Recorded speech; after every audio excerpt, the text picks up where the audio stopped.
Kenyans raised this issue again last year, the response we got from those in government, the National Treasury and their bosses, is that they are basing the sale of Safaricom shares in terms of market price. I don't know whether they actually knew what market price is, because by the time they were talking about market price, the sale of Safaricom share at 34 shillings, other transactions were happening off the market, just like Safaricom. Those kind of transactions are called off-the-market transactions. One is NCBA. Before the announcement of the transaction in NCBA, the price was trading at below 70 shillings. That is the last quarter of last year. But the transaction price of NCBA to Netbank was over 102 shillings per share. And therefore, these things Kenyans know them. So I would request those in government to kindly shelve off those stale narratives to Kenyans. At the same time, we had EABL shares being traded by Diageo, the largest shareholder, a 65% owner of the company, selling to Asahi of Japan.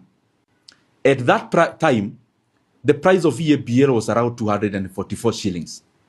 But the transaction price of the market was 590 Kenya shillings. And you're not talking about history.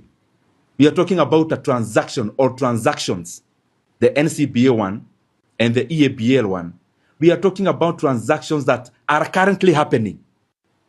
And therefore, it was, number one, very incompetent for anyone to come and just dump to Kenyans that they are selling our shares at what they called market price, and especially when the market has been grossly bearish.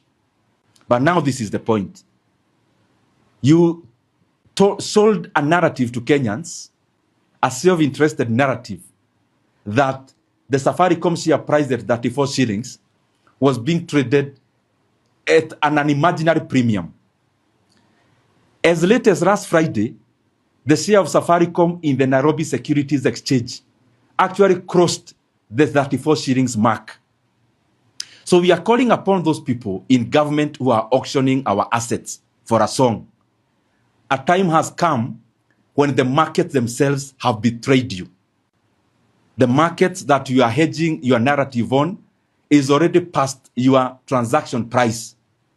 And therefore, it is now time that Kenya halts and suspends the sale of Safaricom shares to Vodacom immediately, because Kenyans are already buying those shares at a cheaper price in the market.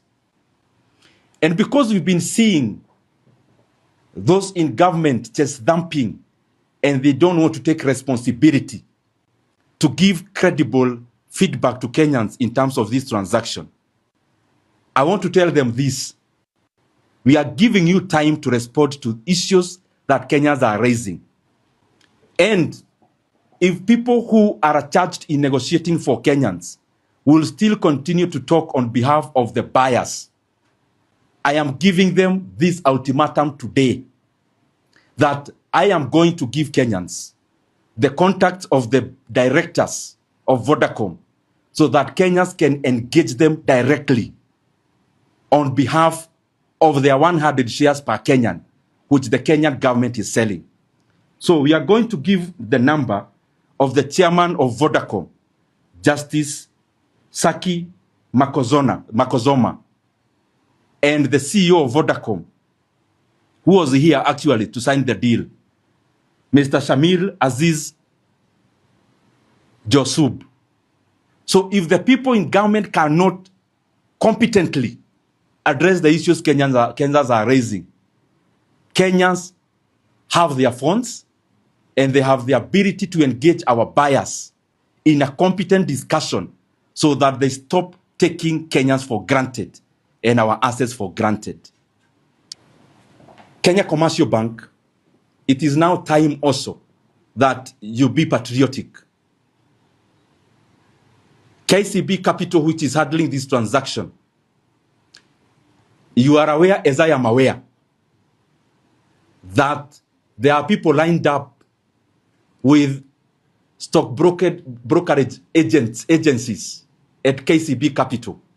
And I want KCB to come in the open and explain to Kenyans why they would want to pay commissions to the same government officials of over 1 billion Kenya shillings in regards to this sale of Safaricom shares. So it is important, everyone who is concerned, let's be patriotic for once. We cannot be self-interested in every single deal that is happening in Kenya.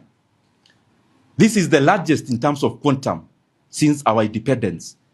And we are going to call for order and accountability and transparency in this transaction until the right thing is done. Because currently, what they are doing is self-interested transactions at the expense of Kenyans. The second thing is Kenya Pipeline. I just have one